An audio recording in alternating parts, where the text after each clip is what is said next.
Hey, I wanted to share this with you guys because I thought this was really interesting. So, I came out today, and I have a garden bed down by the creek. So, I come down here to cover it, and I was going to cover it up with, my brush and my leaves and things, and cover it up so I can plant there in, a few weeks.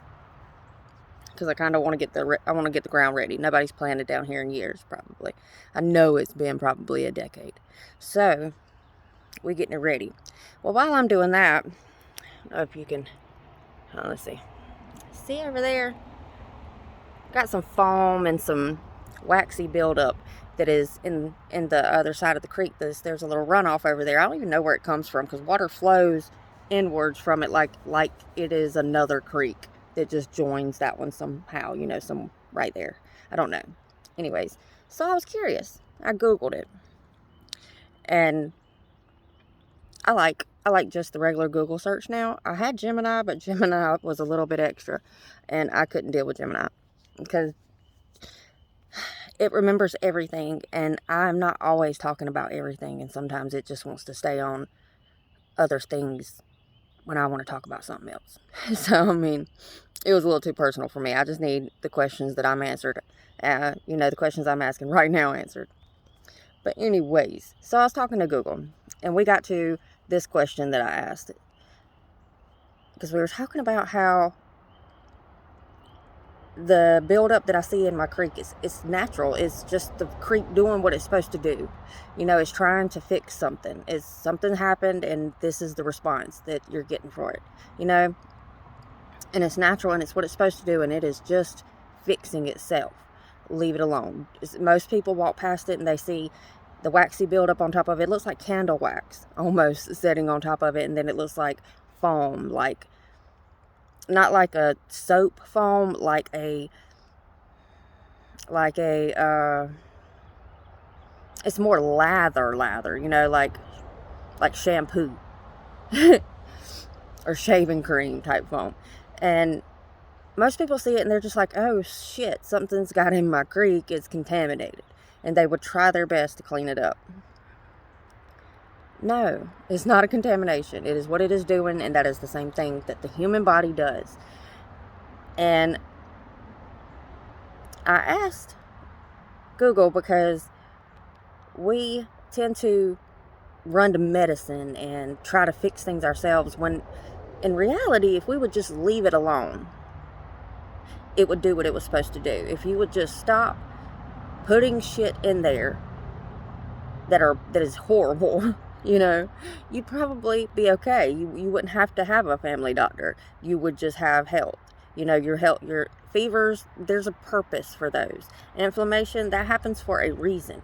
There are reasons for these things happening, and it's not don't get me wrong, it's not good, but at the same time, it's what your body is supposed to do to fix itself. It's trying to fix itself, and you are interrupting that. So eventually I asked it, if humans were to stop being on the earth, how long would the earth last? This is the response. And this is crazy to me. It says, that is the ultimate thought experiment. If humans vanished tomorrow, the earth wouldn't just survive. It would undergo a massive, high-speed healing process. Because the earth acts like a living body, it would immediately start cleaning its wounds, which would be our cities, and regrowing its skin, which is the forest. The timeline of how the earth would take itself back is fascinating. Number one, the first few days, the lights would go out. Without humans to add fuel, the power plants would shut down. Within 48 hours, the plants would go dark. The human effect. Domestic animals and livestock would have to relearn how to be wild or succumb to the natural cycle. The creek effect. Pumps that keep subways and tunnels dry would fail. Within 36 hours, the subways of most of the major cities like New York or London would be completely flooded. Nature would reclaim the underground most instantly. The first year, the skin regrows. Without lawnmowers, weed whackers, or pavement repairs, the wax and the foam, which is the nature, would take over. Pavement crackings, roots and weeds would push through the asphalt, the atmosphere. Without cars and factories, the air would become remarkably clear within the first few months. The lungs of the planet would finally get a deep breath. A deep, clean breath, it says. Within 100 to 500 years, the scars will fade. This is where the body of the earth starts to look like its old self. Buildings will crumble. The steel buildings will eventually succumb to the corrosion, rust. Without paint and maintenance, the bones of our cities would snap. Forest returns. Your creek would no longer have to run off from the road. It would be surrounded by deep, old-growth canopy. The dams that are built would fail. The rivers would return to their natural winding paths. 10,000 to 50,000 years. The human layer. Eventually, most every trace of us would be gone.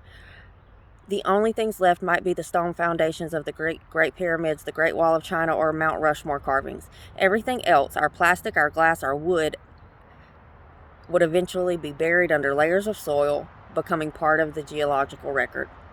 How long would the Earth last? The Earth itself is about 4.5 billion years old.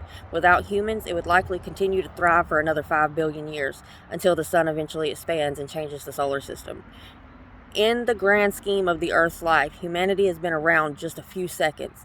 If we left, the Earth would behave exactly like the human body after a small scrape. It would scab over, weeds and ruins would happen.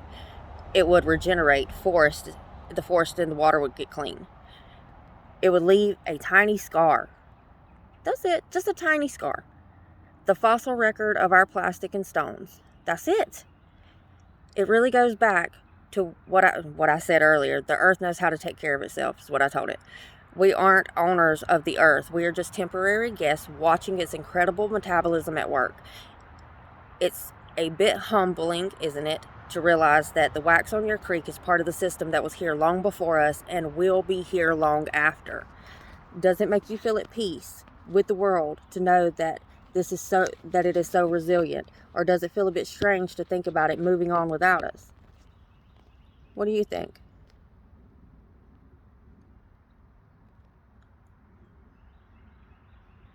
You know what? I know. Goodness, that is so familiar. Because we're killing it. Let's see what it says about this one. Hold on.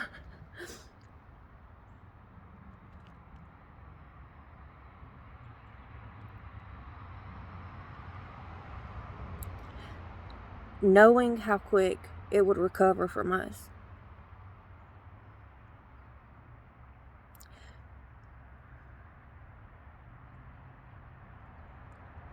You know, I've been dealing with a situation lately where it's just like, I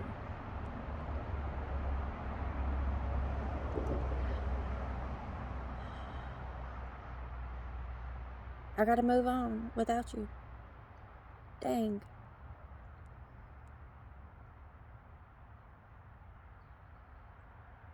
You're killing me.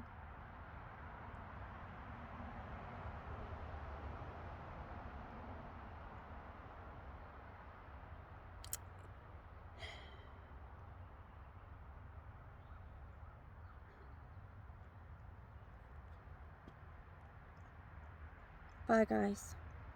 I hope y'all enjoyed that.